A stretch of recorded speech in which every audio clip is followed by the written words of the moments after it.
আমাদের মধ্যে অনেকে হয়তো জেনে গেছি যে আগামী 27 জুলাই পর থেকে ইউকেভিআই আইএলস এর ক্ষেত্রে কম্পিউটার ডেলিভারি আইএলস হবে, পেপার বেসড আইএলসটা থাকছে না। তো এই ক্ষেত্রে অনেকে একটু কনফিউজড হয়ে গেছে, অনেকে হয়তো একটু ভয় পাচ্ছে যে আসলে কিভাবে কি করব। আজকে মূলত আমরা কম্পিউটার বেসড আইএলসে একটু খুঁটিনাটি বিষয়গুলো নিয়ে জানার চেষ্টা করব। সো কম্পিউটার বেসড আইএলসের অন্যতম বড় একটা সুবিধা হচ্ছে কি যে আপনার রেজাল্টটা খুব কম সময়ে পেয়ে যাবেন। যেখানে আমাদের পেপার বেসড আইএলসের ক্ষেত্রে 12 থেকে 13 দিন সময় লাগতো, ঠিক ঠিক সেম জায়গায় আমাদের হচ্ছে যে কম্পিউটার ডেলিভার্ড আইএলসের ক্ষেত্রে 1 থেকে 5 দিনের মতো সময় লাগে। সো আমাদের রেজাল্ট পাওয়ার সময়টা কিন্তু কমে গেল। পাশাপাশি কম্পিউটার ডেলিভার্ড আইএলসের সব থেকে বড় যে সুবিধা সেটা হচ্ছে যে রিটেক।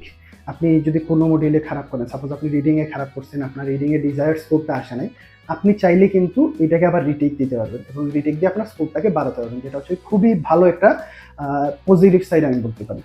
আরেকটা বিষয় নিয়ে আমরা কনফিউজ যে ডিফিকাল্টি লেভেলটা কীরকম হবে, পেপার বেসড আইএলস কি সহজ হতো, এখন কি কঠিন হবে কিনা, এই জিনিসটা নিয়ে আমরা একটু কনফিউজড হয়ে গেছি, একটু ভয় পাচ্ছি।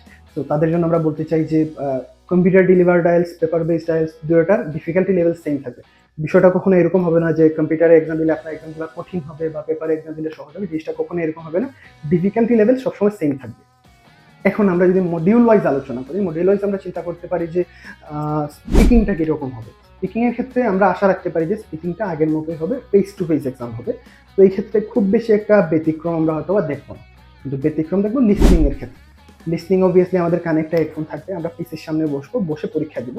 এই ক্ষেত্রে যেটা হবে যে আমরা প্রশ্ন দাগাতে পারবো না, বাট দাগাতে না পারলেও যেটা হচ্ছে যে আমরা চাইলে কিন্তু এটাকে হাইলাইট করতে পারবো, প্রশ্নকে আমরা হাইলাইট করতে পারবো এবং হচ্ছে যে এই হাইলাইটের মাধ্যমে আমরা কিওয়ার্ডগুলো মাথায় রাখতে পারবো। এবং হচ্ছে যে একটা ড্রব্যাক যদি আমরা বলি যে আমরা এক্সাম শেষে যে হচ্ছে 10 মিনিটস টাইম পাইতাম আনসারগুলোকে ট্রান্সফার করার জন্য, এই জিনিসটা আমাদের আর সময় থাকবে না। বাট বিলিভ মি, আপনার এই 10 মিনিটস টাইমের দরকার পড়বে না কম্পিউটার বেসড এক্সামে। কারণ কম্পিউটার বেসড এক্সামে সাপোজ আপনি এমসিকিউ দাগাবেন, এমসিকিউ দাগানোর ক্ষেত্রে আপনি এমসিকিউ অপশনটাতে ক্লিক করলে আনসার হয়ে যাবে, আপনার আলাদাভাবে লেখার প্রয়োজন পড়তেছে না। সো এটা একটা ভালো জিনিস। রিডিং নিয়ে যদি আমরা আলোচনা করি, রিডিং এর পজিটিভ একটা জিনিস হচ্ছে কি যে আপনি চাইলে 2টা পৃষ্ঠা একসাথে নিজের সামনে রাখতে পারতেছেন, মানে আপনার একসাথে অনেক জায়গা আপনি দেখতে পারতেছেন, আপনার প্রশ্ন পৃষ্ঠা আবার উল্টায় দেখা লাগতেছে না, এটা একটা পজিটিভ জিনিস। পাশাপাশি হচ্ছে যে রিডিং এ আপনি ফন্ট সাইজটা কন্ট্রোল করতে পারতেছেন, সাপোজ আপনার কাছে মনে হচ্ছে লেখাগুলো একটু ছোট, আপনি এগুলোকে একটু বড় করতে পারতেছেন। সো এটা একটা পজিটিভ জিনিস।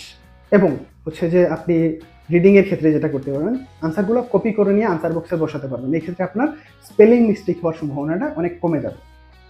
রাইটিং এর ক্ষেত্রে আমরা একটু কনফিউজ যে আমার তো টাইপিং স্পিড ভালো না, আমি তো কখনো ওইভাবে টাইপিং করে নিয়ে আমি কি ভালো করতে পারবো।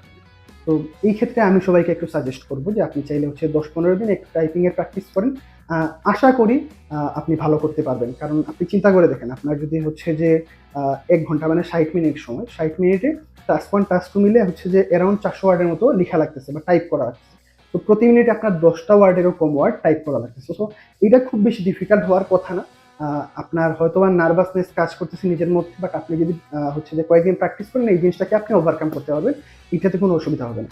এবং রাইটিংয়ে আরেকটা সুবিধা আছে, যেটা হচ্ছে যে আপনার ওয়ার্ড কিন্তু কাউন্ট করা লাগতেছে না, আপনার হচ্ছে ওয়ার্ড কাউন্ট ওটা আপনার স্ক্রিনের মধ্যে চলে আসবে।